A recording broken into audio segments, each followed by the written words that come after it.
बोलो बांके बिहारी लाल की जय। कार्तिक कृष्ण द्वादशी को गोत्सव द्वादशी के नाम से जाना जाता है। इसे बच्छ बारस का पर्व भी कहते हैं। गुजरात में इसे वाघ बरस भी कहते हैं। यह एकादशी के बाद आता है। गोत्सव द्वादशी के दिन गाय माता और बछड़े की पूजा की जाती है। यह पूजा गोधूली बेला में की जाती है। इस दिन महिलाएं व्रत रखती हैं। खासतौर से पुत्र को संतान के रूप में प्राप्त करने वाली महिलाओं के लिए ये व्रत करना शुभकारी होता है। महत्व: यह पर्व पुत्र की मंगल कामना के लिए किया जाता है। इस पर्व पर गीली मिट्टी की गाय, बछड़ा, बाघ तथा बाघिन की मूर्तियां बनाकर पाट पर रखी जाती हैं। तब उनकी विधिवत पूजा की जाती है। भारतीय धार्मिक पुराणों में गौ माता में समस्त तीर्थ होने की बात कही गई है।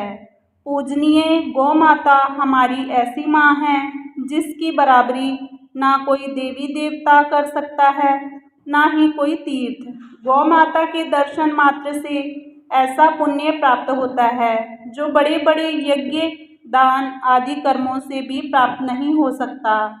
ऐसी मान्यता है कि सभी देवी देवताओं एवं पितरों को एक साथ खुश करना है तो गौ भक्ति, गौ सेवा से बढ़कर कोई अनुष्ठान नहीं है। गौ माता को बस एक ग्रास खिला दो तो वह सभी देवी देवताओं तक अपने आप पहुंच जाता है।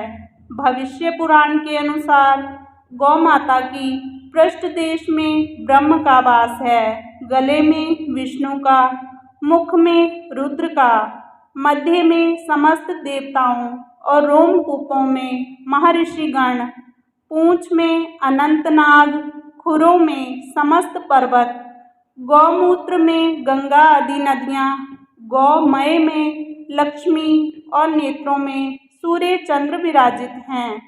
इसीलिए बच्छ बारस या गोत्सव द्वादशी के दिन महिलाएं अपने बेटे की सलामती, लंबी उम्र और परिवार की खुशहाली के लिए ये पर्व मनाती हैं। इस दिन घरों में विशेषकर बाजरे की रोटी, जिसे सोगरा भी कहा जाता है, और अंकुरित अनाज की सब्जी बनाई जाती है। इस दिन गाय की दूध की जगह भैंस या बकरी के दूध का उपयोग किया जाता है। व्रत करने की विधि: यह निराहार व्रत है। इसमें महिलाएं घर आंगन लीप कर चौक पूरती हैं और उसी चौक में गाय खड़ी करके चंदन, अक्षत, धूप, दीप, नैवेद्य आदि से विधिवत पूजा करती हैं।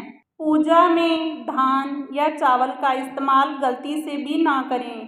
पूजन के लिए आप काकून के चावल का इस्तेमाल कर सकते हैं।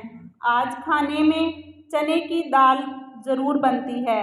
व्रत करने वाली महिलाएं गोवत्स द्वादशी के दिन गेहूं, चावल आदि जैसे अनाज नहीं खा सकती। साथ में उनका दूध या दूध से बनी चीज़ें खाना भी वर्जित होता है। यह व्रत कार्तिक, माघ व वैशाख और श्रावण महीनों की कृष्ण द्वादशी को होता है। कार्तिक में वत्स वंश की पूजा का विधान है। इस दिन के लिए मूंग, मोठ तथा बाजरा अंकुरित करके मध्याह्न के समय बछड़े को सजाने का विशेष विधान है। इस दिन के लिए मूंग, मोठ तथा बाजरा अंकुरित करके मध्याह्न के समय बछड़े को सजाने का विशेष विधान है। व्रत करने वाले व्यक्ति को भी इस दिन उक्त अन्न ही खाने पड़ते हैं। पौराणिक मान्यता के अनुसार माता यशोदा ने भगवान श्री कृष्ण के जन्म के बाद इसी दिन गौ माता का दर्शन कर उनका पूजन किया था। तभी से द्वादशी के दिन गाय और बछड़े दोनों की पूजा करने की परंपरा शुरू है। ऐसे में इस दिन व्रत रख गाय बछड़े की पूजा करने से जीवन में खुशहाली बनी रहती है। मान्यता है कि जो लोग इस दिन गाय बछड़े की पूजा करते हैं उन्हें गौ के शरीर के रोयों के बराबर सालों तक गोलोक में वास करने का सौभाग्य मिलता है। इसके अलावा श्री कृष्ण की कृपा से निसंतान को संतान सुख और तरक्की का आशीर्वाद भी मिलता है। गोवत्स द्वादशी पूजन विधि।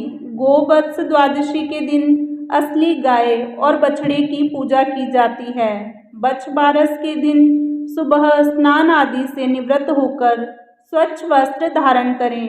फिर दूध देने वाली गाय को बछड़े सहित स्नान कराएं। फिर उनको नया वस्त्र चढ़ाते हुए पुष्प अर्पित करके तिलक करें। कुछ स्थानों पर लोग गाय के सींगों को सजाते हैं और तांबे के पात्र में इत्र, अक्षत, तिल, जल तथा फूलों को मिलाकर गौ का प्रक्षालन करते हैं। गौ माता के पैरों में लगी मिट्टी से अपने माथे पर तिलक लगाएं। इस दिन पूजा के बाद गाय को उड़द से बना भोजन कराएं। मोठ, बाजरा पर रुपया रखकर अपनी सास को दें। गौ माता का पूजन करने के बाद बछ बारस की कथा सुनें। सारा दिन व्रत करके गोधूली में गौ माता की आरती करें। उसके बाद भोजन ग्रहण करें। इस दिन चाकू का प्रयोग ना करें और ना ही काटे गए कोई भी खाद्य पदार्थ का सेवन करें। इस व्रत में द्विदलीय अन्न का प्रयोग किया जाता है। इस दिन गाय का दूध, दही, गेहूँ और चावल खाना निषेध है। बाजरे की ठंडी रोटी खाएं।